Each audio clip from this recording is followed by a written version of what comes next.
your comments for the month of December. 10 comments, questions, and concerns that you guys, the audience, have left on my videos over the last month or so. We're gonna get through them today, answer you guys some questions, and if you have any more, be sure to leave them down in the comments. We'll get to them in the month of January, but we're starting off, something very special happened to me, guys, all right? Jim Lee, the legend, followed me on Instagram. So I posted a TikTok reel, Instagram reel, and I was talking about DC Next Level, some new series that are coming out next year from DC, the Batwoman, the Lobo, and the Deathstroke series. So Jim Lee loved my reel, dude. So he followed me off the reel. He also posted just like a really nice write-up, kind of like a little paragraph thing, just thanking all the fans for all their enthusiasm and support over the last year. And I'll be honest, guys, I jumped in Jim Lee's DMs. I just thanked him for all that he does, all the passion, infectious passion that he has for comics. And as just an Asian American, Jim Lee is such a legend that I've looked up to. He DM'd back, you know, no biggie. He said, let us know how we're doing next year for DC stuff because we're really excited about it. So yeah, dude, Jim Lee, friend of the show, Jim Lee. No problem, no worries there. But yeah, let's get into some other questions from you guys, the audience. Starting off with, we have Meyer HQ. Shout out Meyer. He says the Energon Deluxe editions are incredible. So for those that aren't familiar, the Energon Deluxe editions, it kind of is tricky because they have two versions of each one featuring different characters. So with the Transformers, right, you can either get the Optimus Prime or you can get the Starscream, collecting the same material but just different covers. Same thing for the G.I. Joe. You have Duke and then you have Cobra Commander. It's like, dang, which one do you go down, like which route? Do you go down the villains, you get the heroes?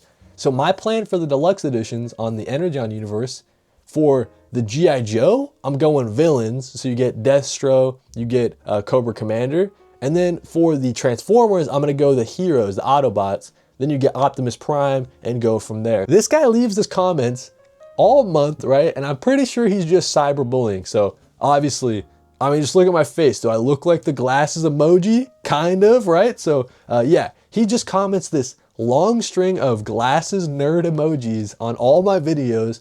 Pretty sure it's just cyberbullying, but that's all right, man.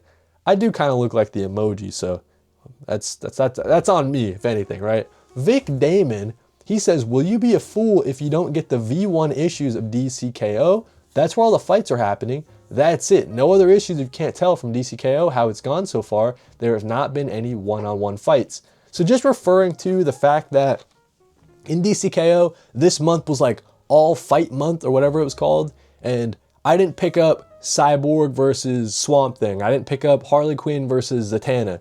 You guys will learn. I've been around the block. I've done some DC events in my day, right? I'm a new comic book reader, but you got to learn to not pick up everything in a DC event. It just gets a little crazy. So I don't care about some of these fights. I don't really give a shit about. I'll catch them when they're on DC Universe Infinite. LD Wheeling, shout out LD. He says another banger. I feel the same way about Iron Man. Never the biggest fan of Iron Man, but I've been loving everything that Williamson has been doing. So I think I'm going to give it a try. So this is in reference to the new Iron Man ongoing series starting up next year from writer Josh Williamson. I'm a pretty big Josh Williamson fan like nowadays, but I wasn't maybe like a year or two ago. Wasn't the biggest fan of his take on Batman. Wasn't the biggest fan of his Batman and Robin, but all the Superman stuff and the stuff over at like G.I. Joe, I've been loving it. So yeah, if anyone's gonna get me to pull an Iron Man series, a character I really don't care that much about, it would be Josh Williamson. So we'll see how we feel about it next year for sure. Next up, we got Big Bang 711 says, awesome books. I'm curious, how big was your channel when publishers first reached out to you to send you some stuff? I would say on the TikTok, I would say maybe on the YouTube, I'm still a little bit too small to really kind of make that impact. But on the TikTok, probably around like, maybe like 7,000, 8,000. Once you hit the 10,000, it's a lot easier for sure. But yeah, you gotta have some sort of impact. I see people online, you know, just like, I'm the biggest DC fan, they never send me anything. It's like, yeah, you gotta have like some sort of platform. They're using it for a marketing push. Like they're not just sending stuff to fans. They're sending stuff to fans so they can be excited about it and share their excitement with their audience, get them excited about it too, right? So there's a whole game to it. It's not really just them sending it out to fans. So you do need some kind of platform before you start getting these opportunities. But it's all thanks to you guys, the audience, for giving me that love and support. Did a little thing with Whatnot. They sent me some omnis, right? Allowed me to shop on their site. Stuff like that wouldn't happen without you guys' love and support. So always appreciated. Shout out Big Bang for leaving that comment. Johnny Boy 52 says, please add AI dubbing to your videos. Brazilian viewer here. This one's interesting. So I can look into that option. AI dubbing sounds a little bit weird to me. Like that sounds like my video would play and then it would put a voice over my voice that isn't mine and it would be speaking in whatever language you're looking for.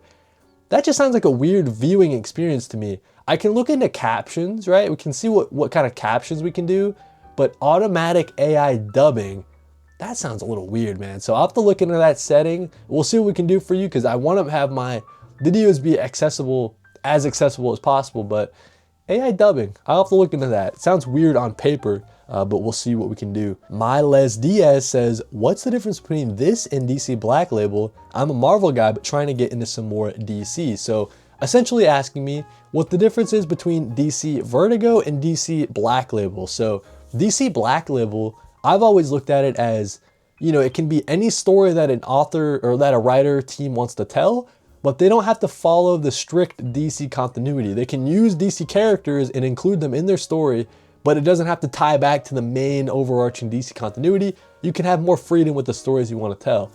Same kind of thing over on the Vertigo side, but with Vertigo, you don't have to include any DC characters. It's totally separate from DC continuity, DC lore. It's totally unique characters created for that story. More like how Image Comics works, right? Where DC Black Label involving some DC characters. A couple more comments here. We got Jash the Mad says, why would anyone be more interested in Batwoman over Lobo? We figured it out in the comments, so I'm not gonna give this guy too much hate, but people got preferences, you know what I mean? And Lobo, I just do not give a shit about Lobo. Any character with like chains or pouches, like I've never been that kind of guy. Like I'm not a Ghost Rider guy. I'm not a Deadpool guy. I'm not a Venom, Carnage. Like that 90s kind of era of just like over the top, wearing pouches, killing people, you got chains and stuff.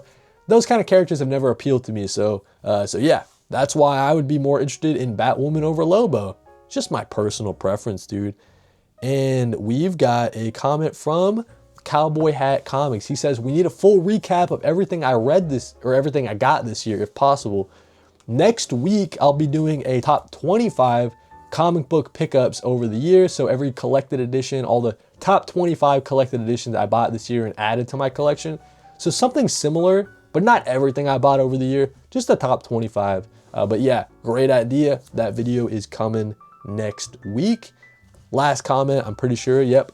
We got Pocket Sand 9989 says, Omar is a pretty big reason why I started reading comics. He made it so simple. You are sort of doing the same with upcoming comics since mostly I've been reading older comics. So yeah, shout out to Pocket Sand. Having Omar as a mutual, I feel so fortunate every day. What a legend. I've always looked up to Omar. So if you, I mean, all the compliments saying that I'm kind of doing something similar to Omar, but like on the single issue side, I very much appreciate it. It's a lot of hard work, you know, but we're on the grind and we're loving every minute of it. But that's the last comment. Shout out to you guys, the audience, for all the love and support, of course. And if you have a question, leave it down below. We'll get to it in January. But thank you guys for watching in. Read more comics.